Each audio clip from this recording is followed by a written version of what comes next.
Investment properties are becoming an appealing investment for many people these days, and we have a panel of local professionals that are going to help talk us through the pros, the cons, and what you need to know before purchasing your investment property. Ben Sage, you are a RE/MAX sales representative, and we're going to start off with you in asking about investment properties and the fact that there are so many options out there for investments. Why would we go with real estate? That's a good question.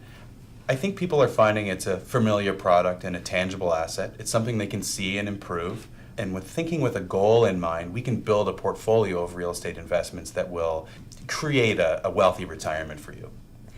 And there are tax benefits to owning your own investment property. Can you outline some of those for us? Yeah, in the short term as an investor, you will definitely have some tax benefits. I would definitely suggest to speak with a professional accountant who can discuss the ins and outs of the tax implications of owning property. As a basic rule, I would say the interest, the taxes, the insurance, the maintenance, and any upgrades, as well as losses on the property would all be tax deductible.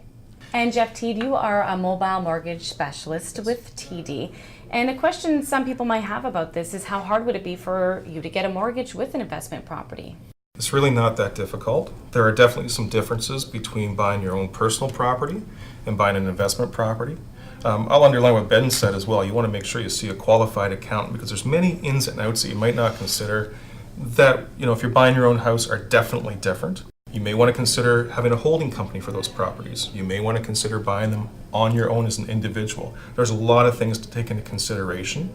Part of that as well is we have to be sure that that property that you may be renting out to somebody is actually going to be able to carry itself. In other words, it can pay for the mortgage. There will be a vacancy factor that we take into consideration, as well as a lot of other things that you really want to see us about to be sure that the financing will work. In addition to that, you can expect to have an appraisal on those type of properties. Every rental property must have an appraisal.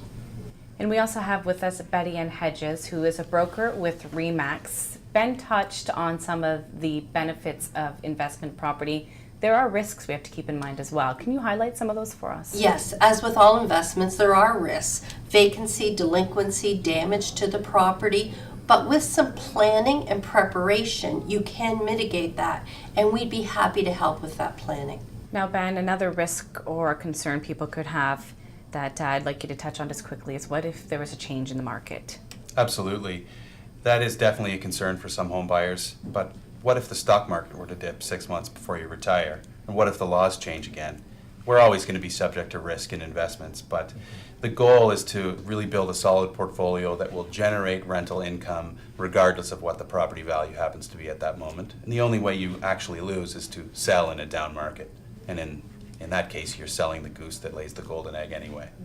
Betty Ann, perhaps you could touch on for us who would be best suited for considering investment properties. Well, those that are tired of the fluctuations in the stock market, those that are employed or feel otherwise financially secure, and those that are really looking for a better retirement. And now, Ben, we've talked about the benefits, we've talked about the risks, perhaps some concerns, we've talked about the mortgages. We're ready to go. What are the first steps we need to take in purchasing that investment property? Honestly, I would suggest you give myself or Betty Ann a call. I can explain to you what I'm doing for my investment planning. We'd be happy to sit down and chat, have a consultation for your needs, and come up with a plan that will work for you.